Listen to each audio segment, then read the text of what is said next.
Hello and welcome to the news of the week from Testify TV. Here are the headlines. Italians aim to stop Sunday shopping.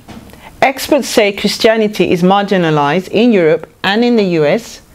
New digital Bible library to target more than 6 billion people. Outsourced prayer lines confuse callers. News of the Week, a Christian news program delivering breaking news, views, and interviews.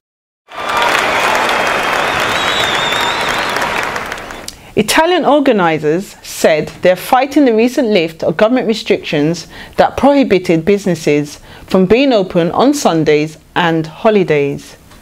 The Christian Science Monitor said the deregulation was put into effect a year ago in January 2012, allowing businesses to open on Sundays and was meant to stimulate competition. But many organizers argue working Sundays has forced them to sacrifice family time, and that the move will benefit big businesses as they can more easily shoulder the extra costs of overtime. The Christian Science Monitor said the campaign against deregulation began at the end of November. Organisers have drafted a bill that will give regions, rather than the national government, the power to regulate store hours. But 50,000 signatures are required before organisers can bring the bill before Parliament. Religious freedom defenders say hostility towards Christianity is getting stronger in Europe. The US Helsinki Commission hosted a briefing titled State-Sanctioned Marginalization of Christians in Western Europe. The Commission heard from several experts, including Oxford University Professor Roger Trigg and Georgetown Professor Thomas Farr. Human rights are pitted against religion, and freedom of religion is itself being marginalized as a right, Trigg said. A milestone has been reached in the goal of translating the Bible into every language in the world. Free Bible Ministries, working alongside the leading Christian philanthropists, have launched a ministry alliance that will open Bible access for more than 6 billion people across the globe.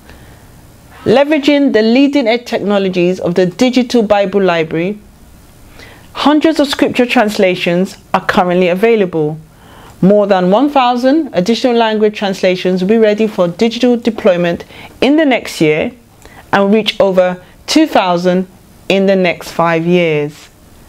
More than 1.2 billion people worldwide have no access to the Bible in their native language, and there are currently 2,000 languages that have no scripture translation efforts underway.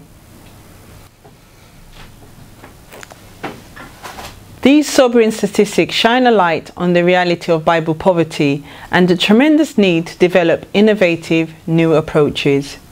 It is in response to this need and with the aim of eradicating Bible poverty that every tribe, every nation has been launched.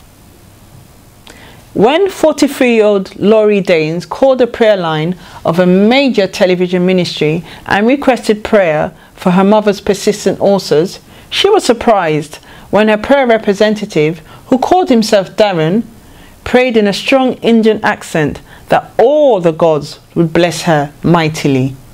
Of course, Danes was shocked. The manager of India Prayer Solutions, located in Mumbai, India, apologized for the incident and fired the employee who, he said, had not been properly trained.